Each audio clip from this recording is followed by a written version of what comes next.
قرآن قرآن قرآن قرآن الحمد لله رب العالمين والصلاة والسلام على سيد المرسلين أما بعد فأعوذ بالله من الشيطان الرجيم بسم الله الرحمن الرحيم الصلاة والسلام عليك يا رسول الله وعلى آلك وأصحابك يا حبيب الله الصلاة والسلام عليك يا نبي الله وعلى آلك وأصحابك يا نور الله প্রিয় মাদানী চ্যানেলের দর্শকবৃন্দ, উপস্থিত হয়েছে মাদানী চ্যানেল বাংলা এর অনুষ্ঠান কোরআনের পায়গাম অনুবাদ এবং তাফসীর নিয়ে। আসুন শুরুতে একটি দরুদে পাকের ফজিলত শুনে নিই। রাসূল করিম রউফুর রহিম সাল্লাল্লাহু তাআলা আলাইহি ওয়া সাল্লাম ইরশাদ করেছেন, সালাসাতুন ইয়াউমাল কিয়ামাতি তাহতা আরশিল্লাহি ইয়াউমা লা যিল্লা ইল্লা যিল্লাহু। অর্থাৎ আল্লাহ রাসূল বলেন, তিন ধরনের ব্যক্তি কিয়ামতের দিন আরশের ছায়ায় অবস্থান করবে। আর সেদিন কীরকম? সেই দিন, সেই কিয়ামতের দিন সে আরশের ছায়াবিহীন আর কোনো ছায়া থাকবে না। তো সাহাবে কেরাম আলাইহিম রিদওয়ান জিজ্ঞাসা করলেন, ইয়া রাসূলুল্লাহ, তারা কারা? এই তিন ধরনের ব্যক্তি কারা? তখন আল্লাহ রাসূল বললেন, মান ফাররাজা আন মাকরুবি উম্মতি। এক ধরনের ব্যক্তি হলো তারা যারা আমার উম্মতের কোনো দুঃখ দূর করে, মোচন করে। দ্বিতীয় নম্বর, ওয়ামান আহইয়া সুন্নতি, যে আমার সুন্নতের পূর্ণ জীবন দানকারী। অর্থাৎ আল্লাহ রাসূল সাল্লাল্লাহু তাআলা আলাইহি ওয়া সাল্লামের সুন্নতের যে বিলীন হয়ে যাচ্ছে, এই সুন্নতকে নিজে আমল করে অন্যকে শিখায়। তো এই আল্লাহ রাসূল সুন্নত, এটাকে কি করা? আবার পূর্ণ জীবন দান করা। এরপর আল্লাহ রাসূল বলেন, ওমান আকসারাস সালাতা আলাইয়া, আর যে ব্যক্তি আমার প্রতি বেশি পরিমাণে দরুদ পাক পাঠ করে। সুতরাং এই তিন ধরনের ব্যক্তি আল্লাহর হাবিব সাল্লাল্লাহু তাআলা আলাইহি ওয়া সাল্লামের এই বর্ণনা অনুযায়ী, এই কালাম অনুযায়ী তারা হাশরের ময়দানে কিয়ামতের দিন তারা আরশের ছায়ায় থাকবে। তো আমরাও আমল করার নিয়ত করে নিই। অবশ্যই অন্যান্য হাদিসে পাকে এই তিন ধরনের ব্যক্তি ছাড়া অন্যান্য ব্যক্তিরও কথা হয়েছে। তো আমরাও নিয়ত করে নিই আল্লাহর হাবিবের প্রতি বেশি পরিমাণে দরুদ পাক পাঠ করার, আল্লাহর হাবিবের উম্মতদের মুসিবতে সাহায্য করার, আর আল্লাহ রাসূল সাল্লাল্লাহু তাআলা আলাইহি ওয়া সাল্লামের সুন্নতের উপর নিজে আমল করার, অন্যকে শেখানোর আল্লাহ তাআলা তৌফিক দান করুক। সাল্লু আলাল হাবিব সাল্লাল্লাহু তাআলা আলা মুহাম্মদ সাল্লাল্লাহু তাআলা আলাইহি ওয়া সাল্লাম, সালাতান ওয়া সালামান আলাইকা ইয়া রাসূলুল্লাহ। প্রিয় মাদানী চ্যানেলের দর্শকবৃন্দ, ভালো ভালো নিয়ত করে নিই আল্লাহ তাআলার সন্তুষ্টির উদ্দেশ্যে, আল্লাহর হাবিব সাল্লাল্লাহু তাআলা আলাইহি ওয়া সাল্লামের সন্তুষ্টির উদ্দেশ্যে অনুষ্ঠানের শুরু থেকে শেষ পর্যন্ত মনোযোগ সহকারে দেখব, আর যা কিছু এখানে বলা হবে তা স্মরণ রেখে তার উপর আমল করার চেষ্টা করব। আজকে আমরা যে বর্ণনা শুনব সেটা হচ্ছে সূরা হুমাযা। আসুন প্রথমে আমরা এর তিলাওয়াত শ্রবণ করি, এরপর ইনশাআল্লাহ এর অনুবাদ আর ব্যাখ্যা শ্রবণ করব। আউযু বিল্লাহি মিনাশ শাইতানির রাজীম, বিসমিল্লাহির রহমানির রহিম। ওয়াইলুল লিকুল্লি হুমাযাতিল লুমাযাহ الذي جمع مالا وعدده يحسب أن ماله أخلده كلا لينبذن في الحطمة وما أدراك ما الحطمة نار الله الموقدة التي تطلع على الأفئدة إنها عليهم مؤصدة في عمد ممددة صدق الله العظيم। আসুন আমরা এই সূরা হুমাযা সম্পর্কে কিছু কথা শুনি। সূরা হুমাযা এটা যেহেতু মক্কা শরীফে নাজিল হয়েছে, সেজন্য এই সূরাকে মক্কি বলা হয়। আর এর মধ্যে একটি রুকু, 9টি আয়াত, 30টি শব্দ আর 132টি বর্ণ রয়েছে। সূরা হুমাযার প্রথম আয়াতে আল্লাহ তাআলা কি ইরশাদ করেন? আল্লাহ তাআলা ইরশাদ করেন, ওয়াইলুল লিকুল্লি হুমাযাতিল লুমাযাহ, ধ্বংস ওই ব্যক্তির জন্য যে লোক সম্মুখে বদনামি করে এবং পৃষ্ঠ পিছনে অগোচরে নিন্দা করে। এই আয়াতের তাফসীরে বলা হচ্ছে, এই আয়াতগুলো ওই সব কাফিরের প্রসঙ্গে অবতীর্ণ হয়েছে যারা সরকার সাল্লাল্লাহু তাআলা আলাইহি ওয়াসাল্লাম ও তার সাহাবীদের বিরুদ্ধে উৎসাটনা করে বেড়াতো, মন্দ কথা বলতো সাহাবে কেরামদের বিষয়ে, গীবত করত। তো তাদের বিষয়ে এরকম যারা গীবত করত আল্লাহ রাসূল সাল্লাল্লাহু তাআলা আলাইহি ওয়াসাল্লামের সাহাবীদের বিষয়ে, তো এরকম গীবতকারী যারা রয়েছে তাদের বিষয়ে এই আয়াত নাজিল হয়েছে। যেমন কি আপনার বলা হচ্ছে আখনাস ইবনে শুরাইক, উমাইয়া ইবনে খালাফ এবং ওয়ালিদ ইবনে মুগিরা, এই ধরনের ব্যক্তি যারা আল্লাহ রাসূল সাল্লাল্লাহু তাআলা আলাইহি ওয়াসাল্লামের সাহাবীদের বিরুদ্ধে তারা বিভিন্ন গীবত ইত্যাদি মন্দ কথা ইত্যাদি বলে বলে বেড়াতো। তো তাদের বিষয়ে এই আয়াত নাজিল হয়েছে। সাথে সাথে তাদের কিছু আখলাকের কথা এখানে বলা হচ্ছে। যেমন কি এরপর আয়াত আল্লাহ তাআলা বলেন আল্লাযী জামাআ মালান ওয়া আদ্দাদাহ, যে ব্যক্তি সম্পদ সঞ্চয় করেছে এবং গুনে গুনে রেখেছে। প্রথমে তো আল্লাহ তাআলা প্রথম আয়াতে এটা বললেন ধ্বংস ওই ব্যক্তির জন্য যে লোকসমূহকে বদনামি করে এবং পৃষ্ঠ পিছনে নিন্দা করে। এরপর আল্লাহ তাআলা কি বলেন ইয়াহসাবু আন্না মালাহু আখলাদা, সে কি একথা মনে করে যে তার সম্পদ তাকে পৃথিবীতে চিরকাল রাখবে, অর্থাৎ তার সম্পদ তাকে মরতে দেবে না, সে বরং দুনিয়ার মধ্যে সবসময় থাকবে। সে কি সম্পদের মোহে আত্মহারা হয়ে সে এভাবে মনে করছে আর সৎ কাজের প্রতি কোনো ভ্রুক্ষেপ করছে না? এরপর আল্লাহ তাআলা কি বলেন কাল্লা লায়ুমবাদান্না ফিল হুতমা, না না কখনো নয়, লায়ুমবাদান্না ফিল হুতমা, অবশ্যই সে পদতলিতকারীর মধ্যে নিক্ষিপ্ত হবে, অর্থাৎ জাহান্নামের ওই স্তরে যেখানে আগুন হাড় ও পাঁজরগুলো চুরমার করে ফেলে। এরপর বলা হচ্ছে ওয়ামা আদরাকা মাল হুতমা, আপনি কি জানেন পদদলিতকারী কি? নারুল্লাহিল মুকাদা, সেটা হচ্ছে আল্লাহ তাআলার আগুন যা প্রজ্বলিত হচ্ছে, অর্থাৎ জাহান্নামের আগুন যেটা কখনো ঠান্ডা হয় না, এটা প্রজ্বলিত হচ্ছে। হাদিসে পাকে রয়েছে জাহান্নামের আগুনকে 1000 বছর পর্যন্ত প্রজ্বলিত রাখা হয়েছে, এ পর্যন্ত যে তা লাল রং ধারণ করেছে। পুনরায় 1000 বছর পর্যন্ত প্রজ্বলিত রাখা হয়েছে, অবশেষে তা সাদা হয়ে গেছে। পুনরায় আবার 1000 বছর পর্যন্ত জ্বালানো হয়েছে, শেষ পর্যন্ত কালো রং ধারণ করেছে। ওই কালো রং হচ্ছে অন্ধকার।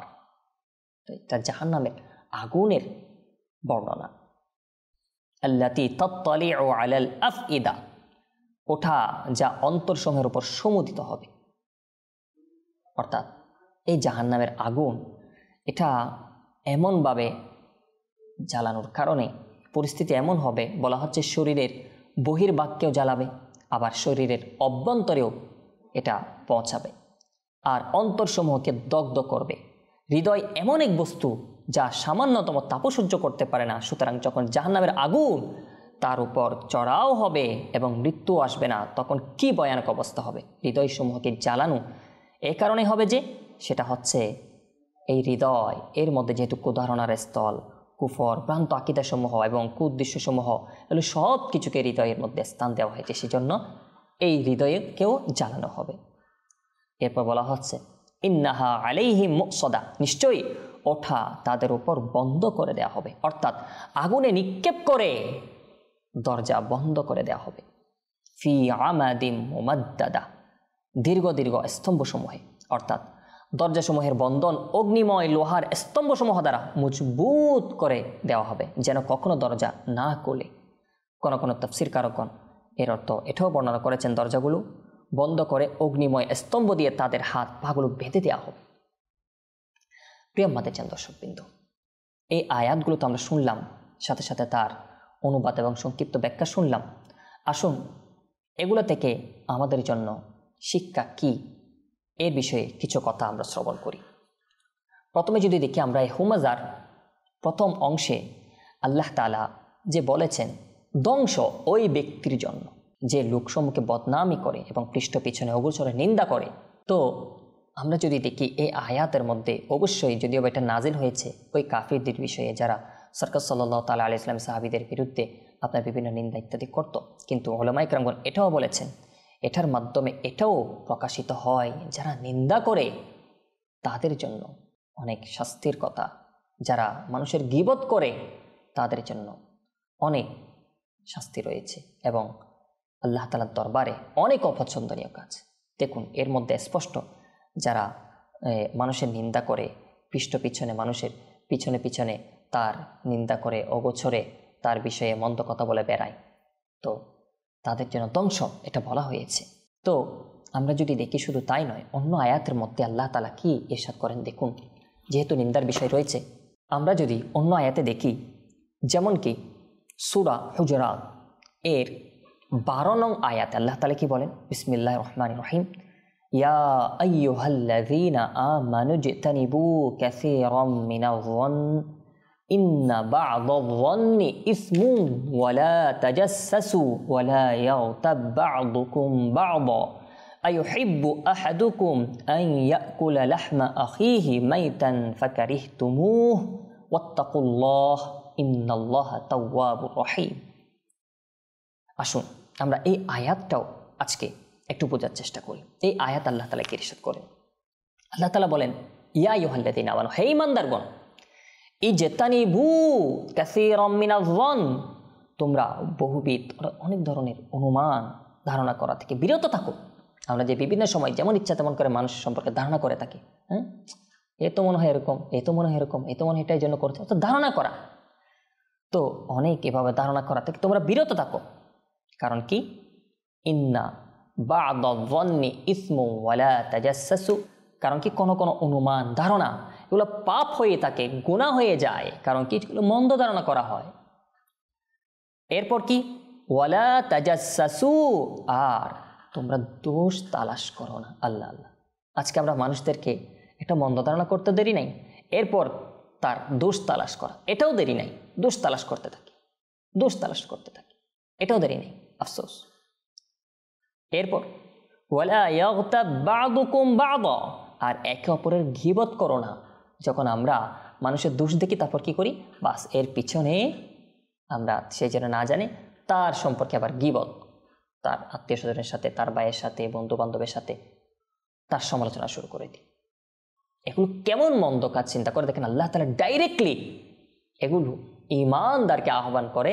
আল্লাহ তাআলা নিষেধ করেছেন এক একটা কাজকে, এরকম ধারণা করতেও নিষেধ করেছেন, দোষ তালাশ করতেও নিষেধ করেছেন, আবার একে অপরের গীবত করতেও নিষেধ করেছেন। আচ্ছা, একে অপরের গীবত করা এটা কেমন মন্দ কাজ জানি? আল্লাহ তাআলা কি বলেন, আইয়ুহিব্বু আহাদুকুম আন ইয়াকুলা লাহমা আখিহি মাইতান ফাকারিহতুমু, তোমাদের মধ্যে কি কেউ এটা পছন্দ করে? আন ইয়াকুলা লাহমা আখিহি, সে তার নিজের ভাইয়ের গোশত ভক্ষণ করবে, মাইতান ফাকারিহতুমু, অর্থাৎ তার মৃত ভাইয়ের গোশত সে খাওয়া পছন্দ করবে? কখনো নয়। ফাকারিহতুমু, তোমরা কি করবে? অবশ্যই সেটাকে অপছন্দ করবে। তো আমরা যখন এরকম কাজকে অপছন্দ করি, তো মানুষের গীবত করা, মুসলমান ভাইদের গীবত করা, তার মানে হচ্ছে মৃত ভাইয়ের গোশত খাওয়া।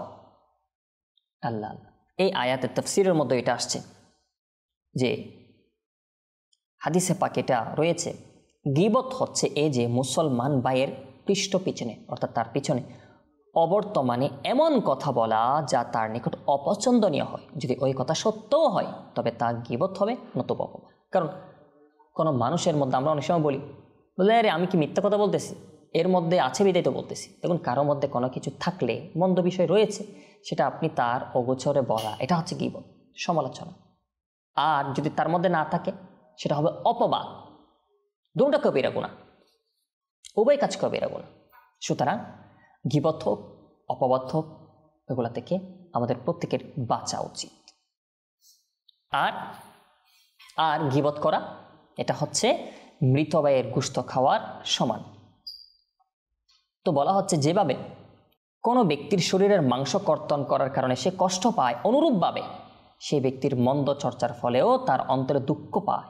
প্রকৃতপক্ষে মান সম্মান শরীরের মাংস অপেক্ষা অধিক প্রিয় হয়। জি হ্যাঁ প্রিয় ইসলামী ভাইরা, তো সুতরাং মানুষের গীবত করা অনেক অনেক মন্দ কাজ। এই গীবত করা থেকে আমরা বাঁচি। আর এই আয়াতে পাকে ওয়াইলুল লিকুল্লি হুমাযাতিল লুমাযা, এই আয়াতের মধ্যেও তাদের জন্য ধ্বংস বলা হয়েছে। সুতরাং গীবত করা, পরনিন্দা করা, এই কাজ থেকে আমরা নিজেকে হেফাজত করি। এরপর আল্লাহ তাআলা কি বলেন, ওয়াত্তাকুল্লাহ, আল্লাহকে ভয় করো, ইন্নাল্লাহা তাওয়াবুর রহিম, নিশ্চয় আল্লাহ খুব তওবা কবুলকারী, দয়ালু।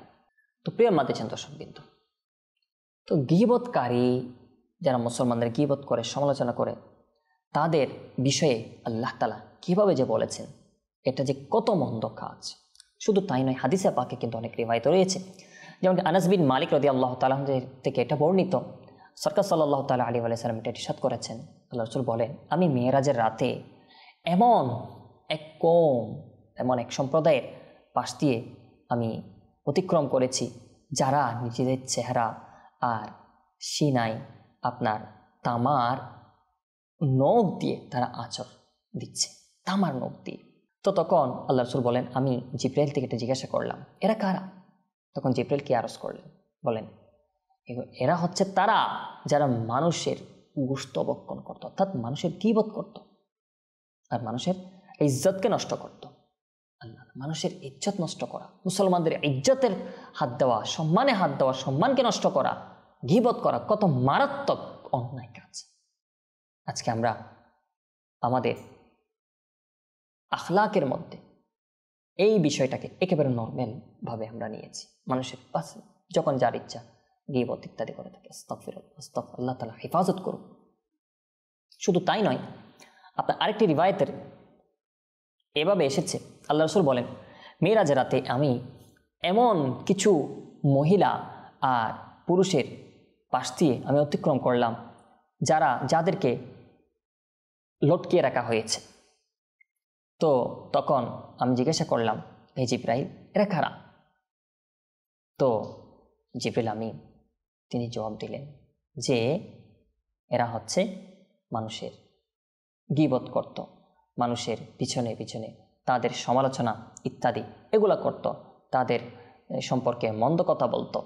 আর আল্লাহ তাআলা ইরশাদ করেন, ওয়াইলুল লিকুল্লি হুমাজাতিল লুমাজা, ধ্বংস ওই ব্যক্তির জন্য যে লোক সম্মুখে বদনামি করে এবং পৃষ্ঠ পিছনে অগোচরে নিন্দা করে। এই আয়াত তখন বলা হয়েছে। তো প্রিয় মাদিজান দর্শকবৃন্দ, আমরা একটু সতর্ক হয়ে যাই। অবশ্যই সূরা হুমাজার মধ্যে এই আয়াতের মাধ্যমেও এটা স্পষ্ট যে আপনার এটা অনেক মন্দ কাজ। এটা অবশ্যই এই অভ্যাসটা যারা অমুসলিম তাদের মধ্যে ছিল। আমরা তো মুসলমান, আমরা তো আল্লাহ রাসূলের গোলাম, আমরা তো আল্লাহ তাআলার উপর ঈমান এনেছি, আমরা আল্লাহ তাআলার বান্দা। সুতরাং আমরা প্রত্যেক মুসলমানের ইজ্জত, মান, সম্মান এগুলো হচ্ছে আমাদের একে অপরের জন্য আমানত। আমরা যেন এই আমানত নষ্ট না করি।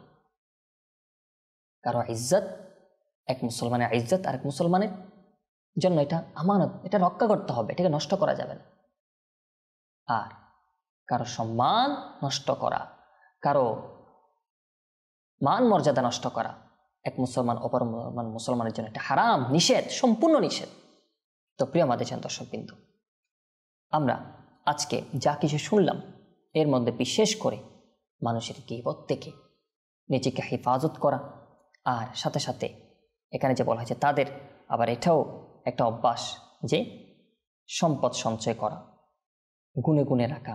হ্যাঁ, সম্পদ সঞ্চয় করে সেটাকে যদি ভালো কাজে ব্যবহার উদ্দেশ্য করা হয় এটা অবশ্যই ভালো, কিন্তু শুধু দুনিয়ার টাকা, দ্বন্দ্বের লোভে টাকা জমা করা আর আল্লাহ তাআলার নফরমানিতে লিপ্ত হয়ে যাওয়া আর সেই টাকাকে নফরমানিতে ব্যয় করা, এটা অবশ্যই অনেক বড় মন্দ কাজ। যদি কেউ হজের জন্য টাকা জমা করে অনেক উত্তম, কেউ যদি উমরার জন্য জমা করে অনেক উত্তম, আল্লাহ তাআলার দ্বীনের কাজের জন্য সে জমা করছে অনেক উত্তম, ভালো কাজের জন্য জমা করা এটা অবশ্যই ভালো। কিন্তু কোনো সেরকম উদ্দেশ্য নেই, শুধু আরামায়েশের জন্য, যেমন ইচ্ছা তেমন করে চলার জন্য দুনিয়ার মধ্যে, এটা অনেক মন্দ কাজ, এটা ঠিক না। কারণ মাল, দৌলত আজকে আছে কালকে নেই। সেই মাল দৌলতের পিছনে যদি আমরা দৌড়ি তাহলে হতে পারে আল্লাহ পাক রব্বুল আলামিন যে দয়া আমাদের জন্য রেখেছেন সেই দয়া হতে আমরা বঞ্চিত হয়ে যাব। সুতরাং দুনিয়ার দৌলত, দুনিয়ার মধ্যে যা কিছু রয়েছে এই সব কিছু আপনাকে তখনই উপকার দিবে এগুলোর মাধ্যমে যখন আপনি আল্লাহ তাআলার রিজা, সন্তুষ্টি তালাশ করবেন। আপনার দৌলত আল্লাহ তাআলা যা আপনাকে দিয়েছে এগুলোর মাধ্যমে আপনি আল্লাহ তাআলা কিভাবে খুশি হয় ওটাকে তালাশ করেন, কিভাবে আল্লাহ রাসূল খুশি হয় ওটাকে তালাশ করেন। দৌলতকে শরীয়ত বিরোধী কাজে যেন ব্যবহার না করি।